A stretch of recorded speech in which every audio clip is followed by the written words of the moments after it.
Som en Gaspar Valero, historiador, però realment jo m'autodefineix com a trescador i aprenent. Què t'apareix?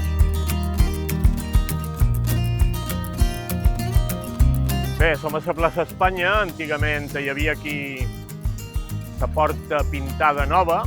Una mica més tard se va començar a bastir, a construir aquest monument al conqueridor, Jaume I, ni més ni manco.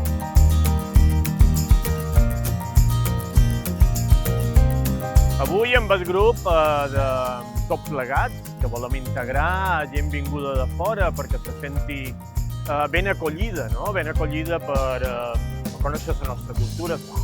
Hem proposat un itinerari per Palma, pel centre històric, que des d'aquí davallarem cap al carrer d'Atzons i agafarem un centre important com és la Misericòrdia, Hospital General i després, ni més ni manco, que el carrer de Sant Jaume. Què anava a dir? Margalida, perquè no fem una cosa? Quan el rei Jaume davalli la mà, començam.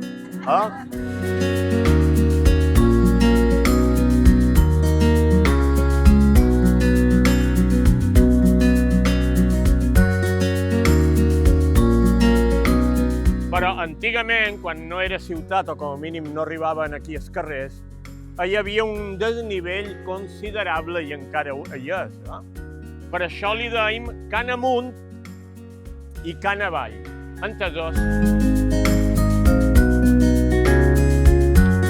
I l'han posat aquí perquè mira que si posen un xiprer en el carrer d'Atzons, ja me diràs, Per avall, per avall.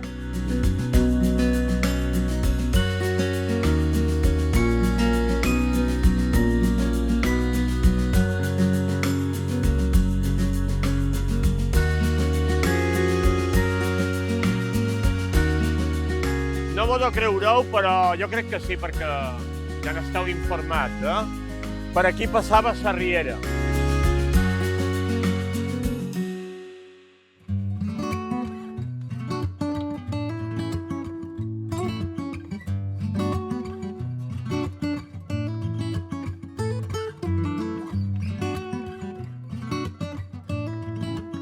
Que curiós, Si tapeu el llum veureu AGP a dalt.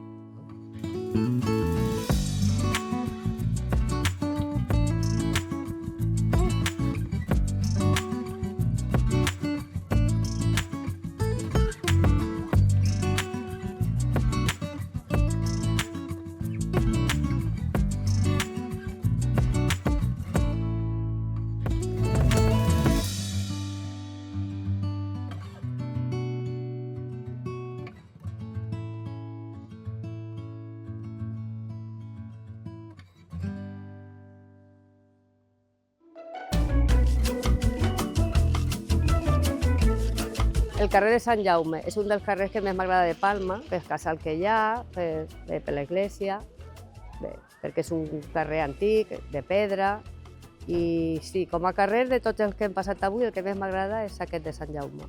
Molt divertit i ha fet que la visita sigui molt entretinguda i divertida, que per mi és molt important. Dels carrers dels Oms destacaria la seva evolució. Jo me'n recordo quan passaven els cotxes per allà, ara és peatonal, molt comercial, però destacaria que defineix una part de Can Amunt i Can Avall de Palma.